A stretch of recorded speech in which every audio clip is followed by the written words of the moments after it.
색깔을 떠올리자니 김광석의 곡 중 난 책을 접어놓으며 창문을 열어 흐린 가을 하늘에 편지를 써라는 노랫말이 생각나는군요. 그 노랫말 중 흐린 가을 하늘이 아닌 잿빛 가을 하늘이라고 했으면 어땠을까 하는 쓸데없는 생각이 듭니다. 이번 구간은 지질관리위원회가 안내하는 4개의 구간 중 마지막 구간으로 주제는 잿빛 과거를 지나 녹색 미래로의 산책입니다. 여기서 잿빛은 암울 혹은 어둠의 의미라기보다는 그저 순수한 색깔의 잿빛으로 보는 게 맞을 것 같습니다.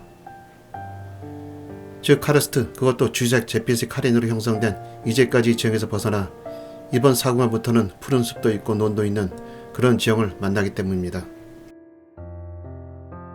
논이 비록 다락논이라도 말입니다. 사실 우리는 지금까지 많은 유적지와 지질유산, 문화유산 클러스터, 그리고 풍부하면서도 다양한 경관들을 즐기면서 진행하였습니다.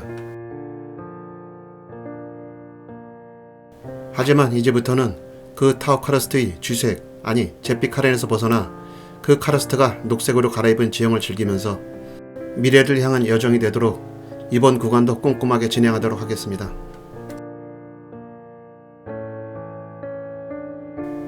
메오박에서 시작하는 이번 구간은 QL4C, 즉 42번 국도가 아닌 지방도 DT182, DT176으로 진행하다가 까오방을 들렀다 나오는 QL4C를 다시 만나서는 이 QL4C로 갈아타고 하장이 0km 표주소까지 가서 이 376km의 대장정을 마무리하게 됩니다.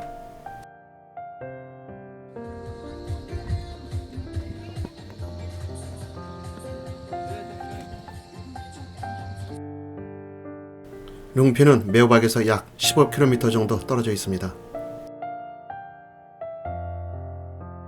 전형적인 고산 마을인 룽피는 몽족, 자우족, 로족, 타이족 등이 거주하는데 주로 밭농사를 지으면서 닭, 소 등 가축을 키우며 살아가고 있습니다. 순수하며 낙천적이만 하다는 룽핀 사람들의 생활상을 엿보기 위해 숙소를 나와 메오박의 0km 표지석을 지납니다. DT182 도로를 따라 메오박을 빠져나오다 고개에 올라 메오박 시내를 둘러봅니다.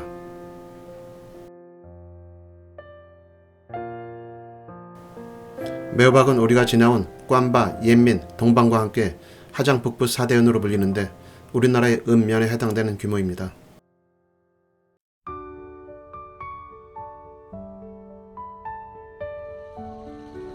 해발 약 1200m의 메오박 고개를 넘으면 좌측으로 돌리내 얹혀 사는 아주 오래된 듯한 마을이 나옵니다.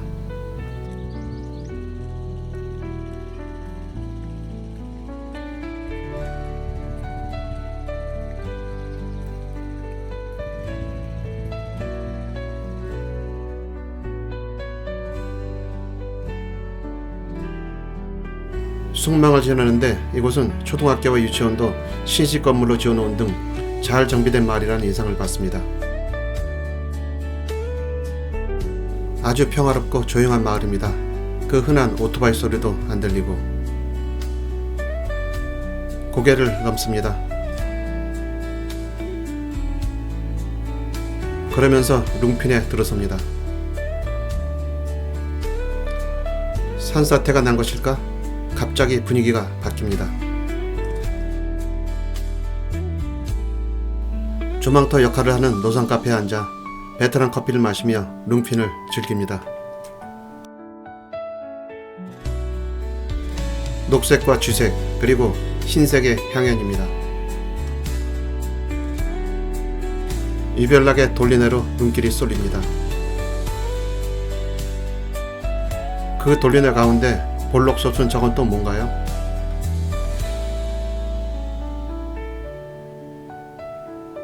돌아보니 아까와는 전혀 다른 분위기입니다.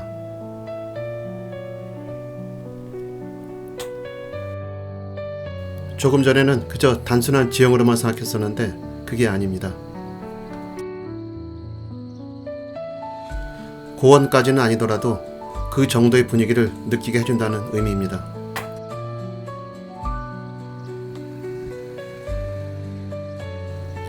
비록 띄엄띄엄이기는 하지만 여러 채의 집들도 보이고 오솔길조차도 예쁜 곳입니다.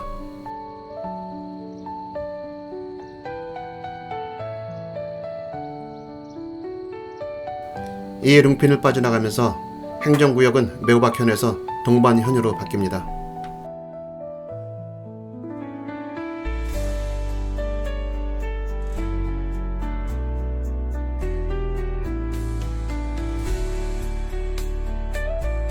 DT176 도로 부근은 자연 풍광이 그 어느 곳과 비교하기 어렵습니다.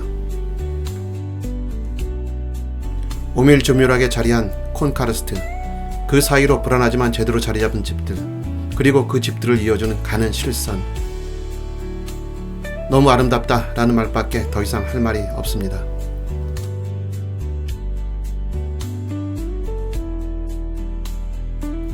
거기에 계란판을 뒤집어 놓은 연봉까지. 그런 환경이 사면에서는 주인의 기대에 부응하여 옥수수는 열심히 자라고 있군요.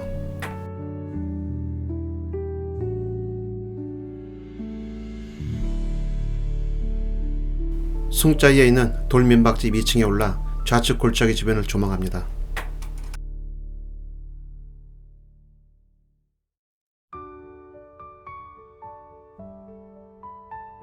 식물로 비유하자면 아예 타워카르스트 군락지라는 느낌을 받습니다.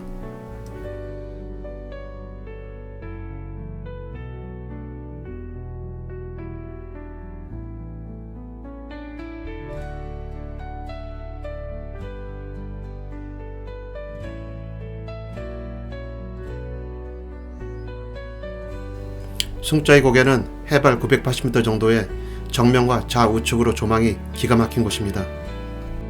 그런데 이 도로는 고갯마루에서 고도를 낮추면서 우측으로 갑자기 방향을 트는 곡선도로여서 의도와는 달리 10중 8구 그냥 지나치기 십상입니다.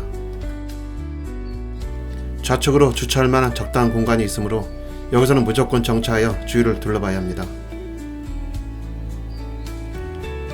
금방 펼쳐질 M자 도로와 10번 조망을 준비하는 절차라 보면 될 것입니다.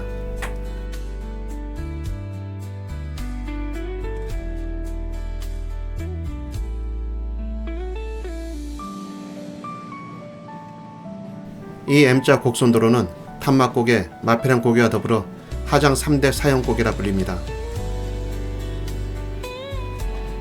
도로변에 있는 카페에서 내려다보는 이 도로의 멋스러움은 확실히 우리들의 눈을 마냥 즐겁게 해주기에 충분합니다. 이 고개를 지나면서 행정구역은 이제 동반현에서 연민현으로 바뀝니다.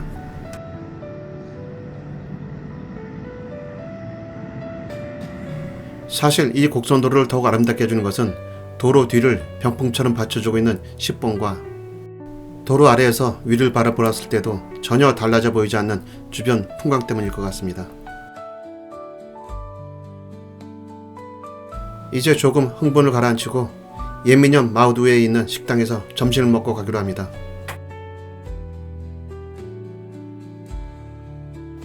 이곳의 현재 고도가 200m 정도 되는데 이제부터 고도를 올리기 시작합니다.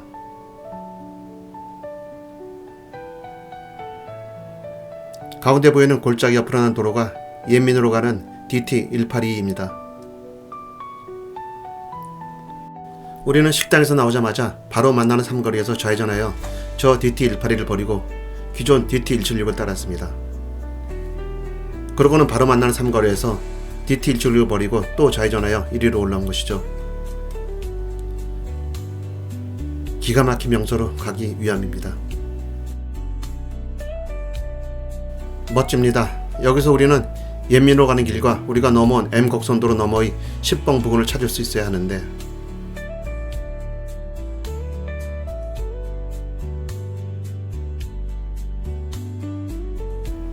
우리가 지금 무지 높이 올라온 것 같은데 사실은 현재 고도가 620m 정도밖에 되지 않는군요. 한창 모내기 준비를 하고 있는 이곳 농부들, 이 모작을 하니 당연한 것 같습니다.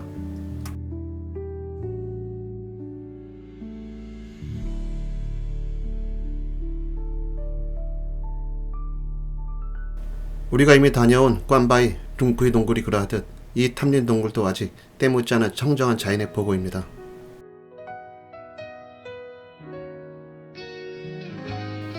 DT176에서 이곳까지는 약 16km 정도 떨어져 있는데 다행히 우리는 이 긴 거리를 무료하게만 온 게 아니고 다락문이나 주변 풍광 등을 충분히 즐기면서 왔으니 도랑치고 가지 잡은 격입니다. 이 탐린동굴 역시 여느 동굴과 마찬가지로 5억 년에 되는 동굴이지만 산에 형성된 다른 동굴과는 달리 이 동굴은 강을 끼고 있다는 점이 다릅니다. 이 동굴의 총 길이가 2km에 달하지만 다행히도 아직 개발이 덜 된 탓에 우리가 들어갈 수 있는 동굴 속 거리는 약 100m 정도 됩니다.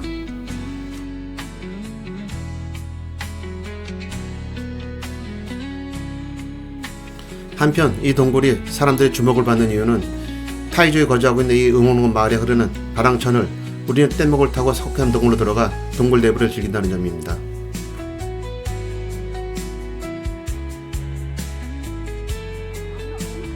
그러니 욕심을 내서 석주, 석순 등 종유석을 생생하게 관찰하고 싶다면 손전등을 준비하는 게 도움이 될 것입니다.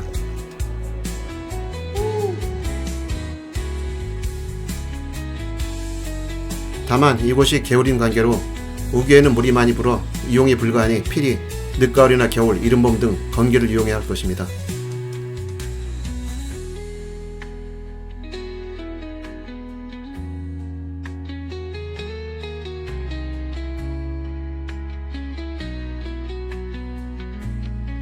다시 DT176 도로로 나갑니다.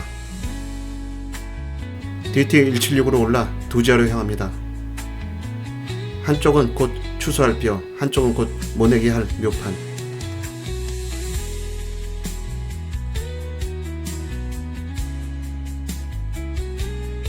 아까 동굴로 가던 도로와 별반 다를 것이 없습니다.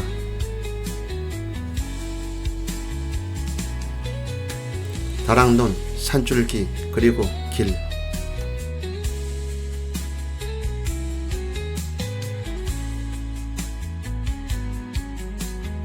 같은 길을 오른 느낌이죠? 하긴 그 길과 이 길은 직선으로 약 4내지 5km 밖에 떨어져 있지 않으니까 말입니다.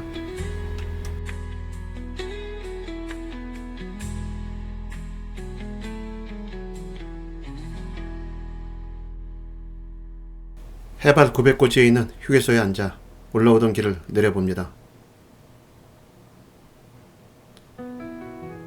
오토바이 행렬이 장관입니다.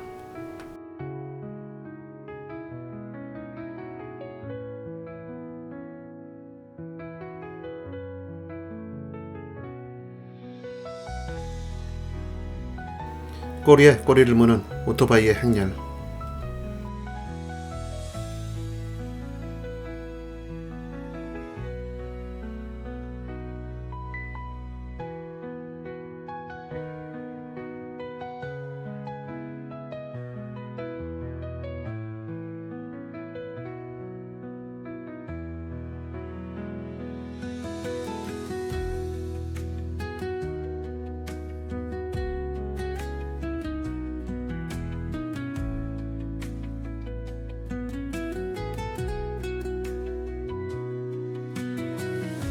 아까 동굴 갈 때 저 좌측 절벽 아래로 갔었죠? 관광 안내소.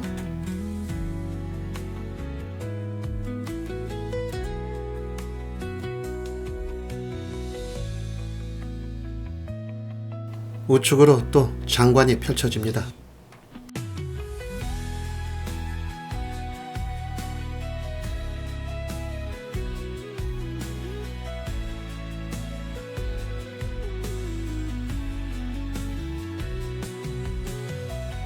외딴 집.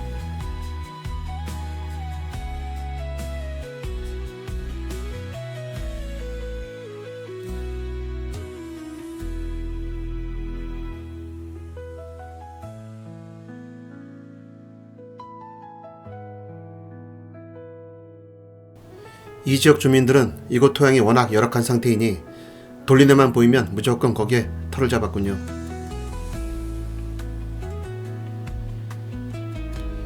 비가 많이 오면 위험할 것 같지만 돌리네는 워낙 투수가 잘 되니까 별 문제가 없어 보입니다.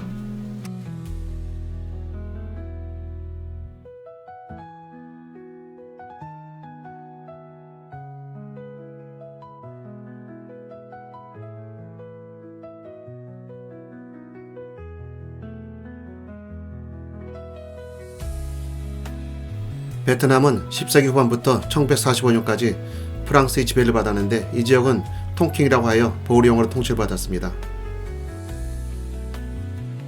그러다 보니 그 흔적이 여러 곳 남아있는데 우리는 이곳에 오면서 동반의 요새, 딴띠고개의 담장 등을 이미 봤습니다.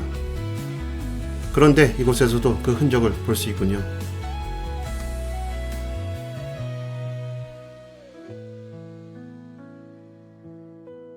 그 안으로 들어가 이것저것을 살펴봅니다.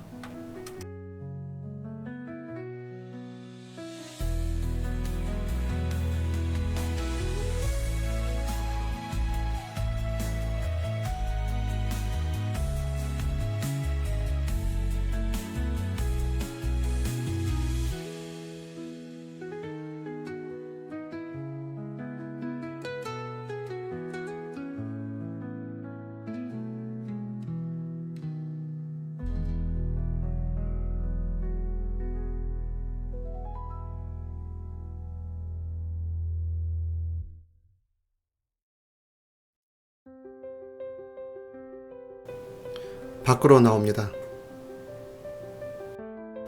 오토바이족들은 제가 사진 촬영만 하면 손을 흔들어 주어 서로를 반깁니다. 여기서 우회전하면 DT181과 연결이 되면서 흐몽 빌리지가 있는 곳으로 가게 됩니다. 골짜기를 빠져나오는 느낌.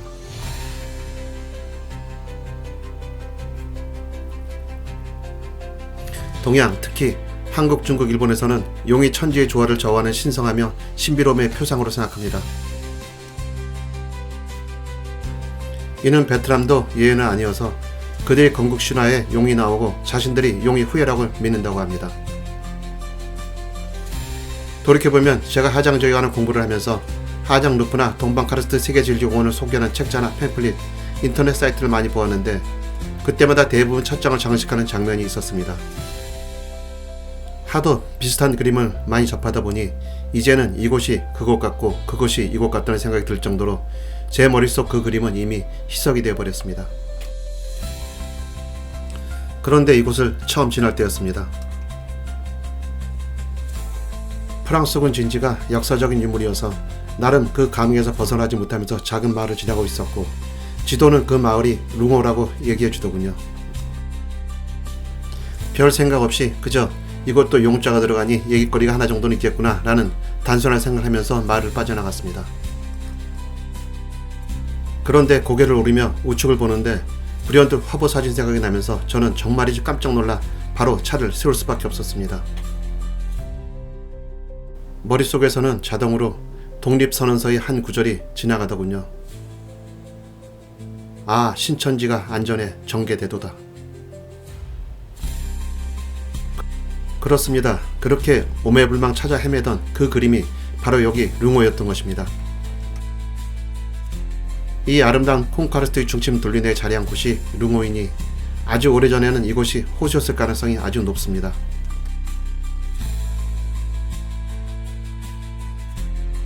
그러니 전설하는 어디 없었겠습니까? 만약 전설이 있다면 보나마나 하늘나라의 선녀와 아주 느름한 몽정 남자와 관련한 얘기겠고 이 수많은 콩카르스트는 그들의 자식일 거라는 생각이 듭니다. 어쨌든 저 개인적으로는 하장투 막바지에 이르러 이 멋진 곳으로 휘날레를 장식하게 된다고 하니 가슴이 먹먹해지며 감개무량하기만 하더군요.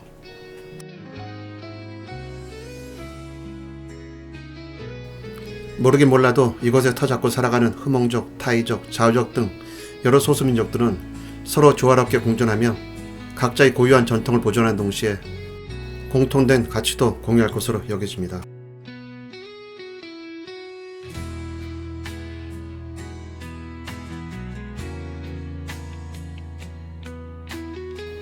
AI는 저 아래 남남 계곡에 흐르는 물이 녹괴강이라고 하는데 그렇다면 룽꼬나 매호박에서 보았던 그 녹괴강?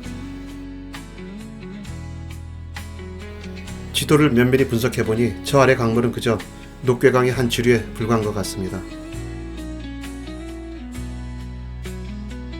그런데 하천의 양옆의 지형으로 보아 저 계곡은 폭포나 단해가 장난이 아닐 것 같습니다.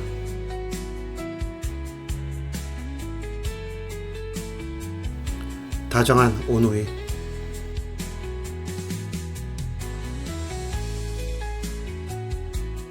계속 그 지천과 산세를 봅니다. 이제 두지아로 급격하게 고도를 떨어뜨립니다.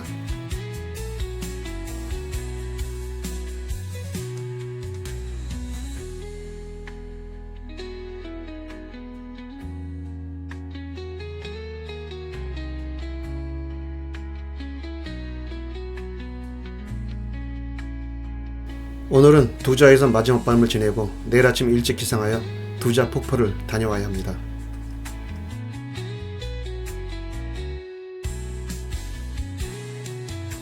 그러고는 카르스트 지질관리사무소가 있는 곳을 지나면서 동방 카르스트 유네스코 세계지질공원에서 벗어나게 됩니다. 수고하셨습니다.